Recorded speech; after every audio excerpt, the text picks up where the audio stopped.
It is with immense pride and joy that we gather today to celebrate the blessing of our Motor Central Group Training Center. Palakpakan po natin yan.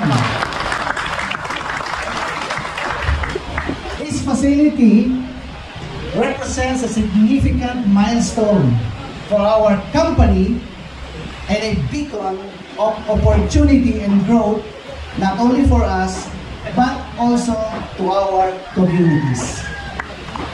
In recent times, we have seen a significant demand for motorcycle mechanics due to the tremendous expansion of the domestic motorcycle market as well as the various employment opportunities domestically and internationally.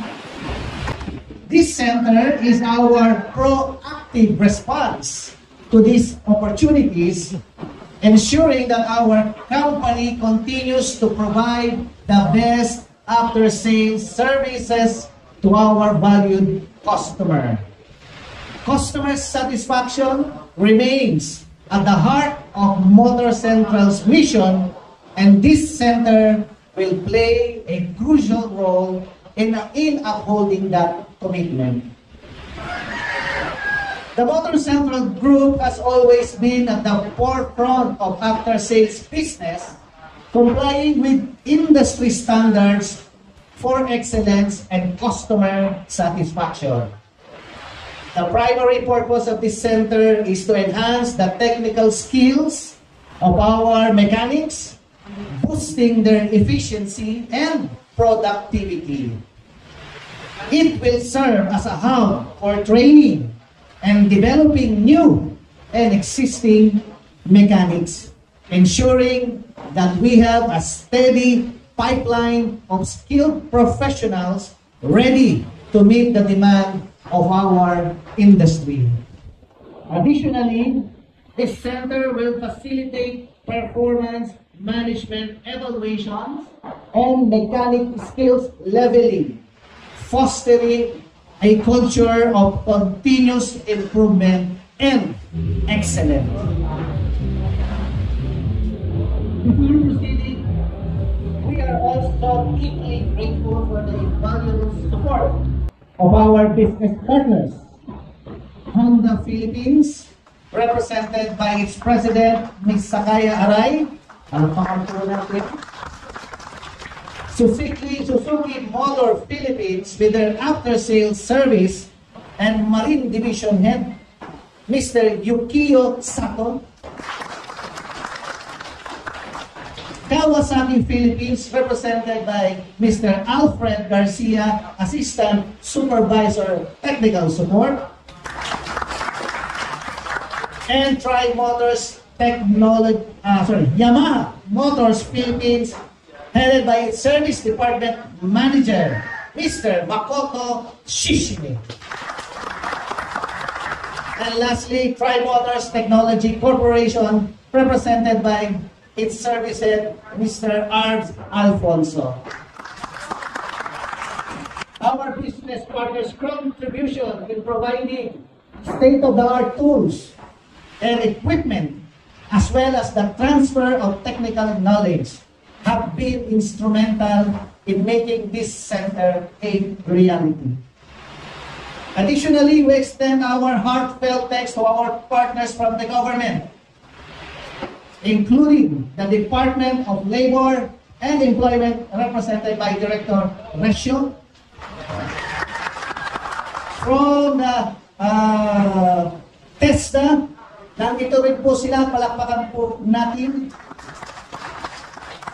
And of course, ang mga local government units dito po sa probinsya ng Laguna, headed by through their public employment service offices, spearheaded by the Laguna Provincial Government. Palakpakan po natin sila. Their support and collaboration have been crucial in aligning our training programs with the national standards and ensuring that our graduates are well prepared to meet industry standards.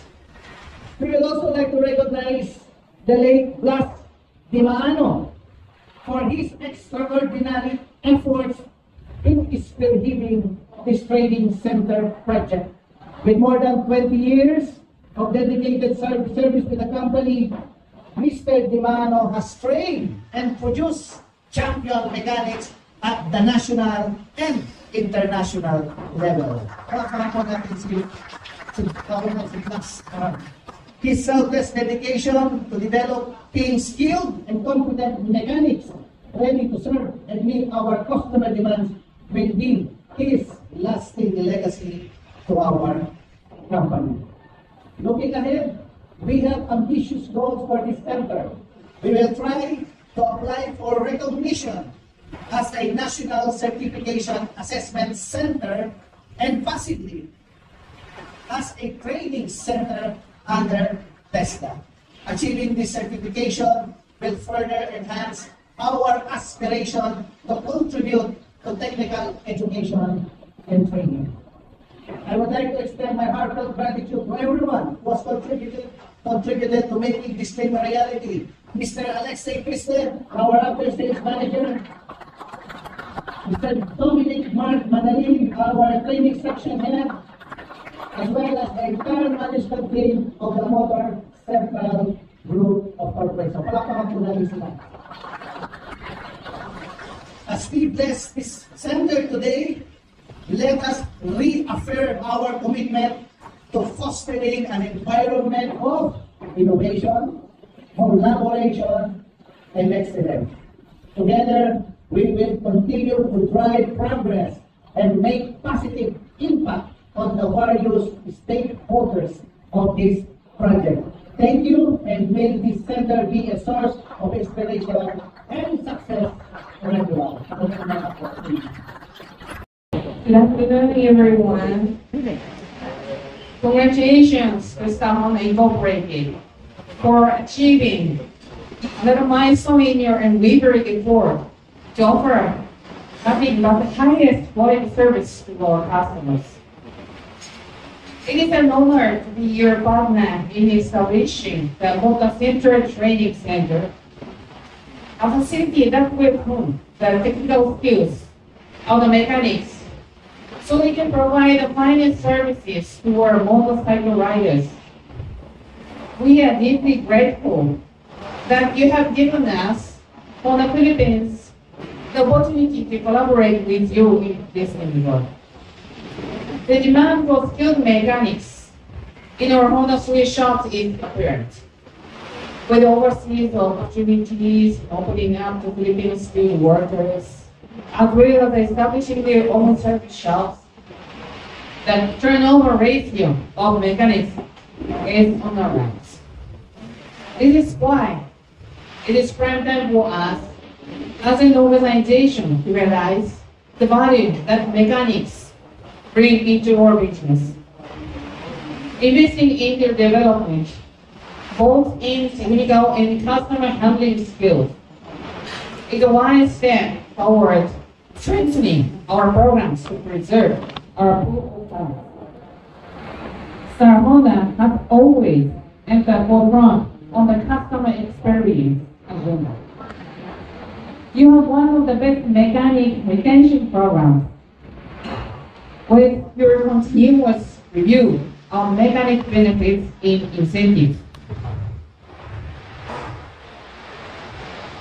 You are also one of the very first, if not the pioneer, in establishing your own customer experience team, focusing on customer feedback to improve your after-sales operations.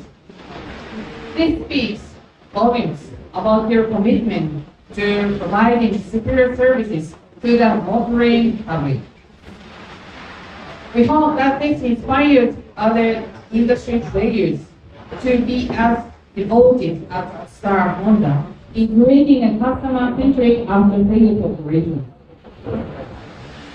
As the motorcycle industry continues to grow, the demand for highly skilled technicians will also expand. Coming up with sustainable programs like this is critical in ensuring that we will be able to cope up with the demand of the market, not just for new motorcycle models, but with exceptional after-sales support as well. We wish you all the best in this new venture. We look forward to working with you in producing mechanics of top caliber so they can offer our valued customers with exceptional services. Finally, let me also express my sincerest thanks to the management of the Star Honda for your strong support during my stay in Honda Philippines. I am very grateful for your cooperation, and I hope that you will continue to greatly extend the same courtesy to my successor. Again, my congratulations to the management of Star Honda Incorporated. Thank you very much. At maraming salamat po. Ayan, I'm Mark Dominic Manarin from Motor Central Series Corporation. Ako yung technical section head dito regarding sa training. So ako yung nagka-conduct, nagpa-facilitate na ginagawang training namin dito sa Motor Central. So yung Motor Central kasi ginawa ito or binild to para sa support, tulong sa ating mga mekaniko ng Motor Central para ma-boost yung kanilang mga skills at knowledge pagdating sa pagre-repair, pag-maintenance or lahat ng ginagawa natin sa motor ngayon. Isini-equip natin sila na totally pag dumating yung mga bagong technology is totally maasabay sa new features ng mga motor. So ito yung layunin ng training center natin to na mas lalo pang mapalawak yung knowledge at skills ng ating mga mekaniko. Also, yung Motor Central din is pinapa-assess na natin sa TESDA bilang maging accredited training and assessment center para even yung ibang mga dealers, welcome kami to other dealers na magpa-assess sa amin na magkaroon ng national certificate NC2, hindi lang mga iba't ibang dealers or kasa, even yung ating mga backyard mechanic na requirements na magagamit nila pagdating sa pag-renew nila sa mga DTI. So welcome naman lahat ng mga mechanic na bumisit dito sa aming training center dito sa Motor Central. At isa pa sa layunin namin, syempre, ng Motor Central is itong training center na naitayo dito is maging benchmark dito sa buong Luzon. So, yun lamang at maraming salamat.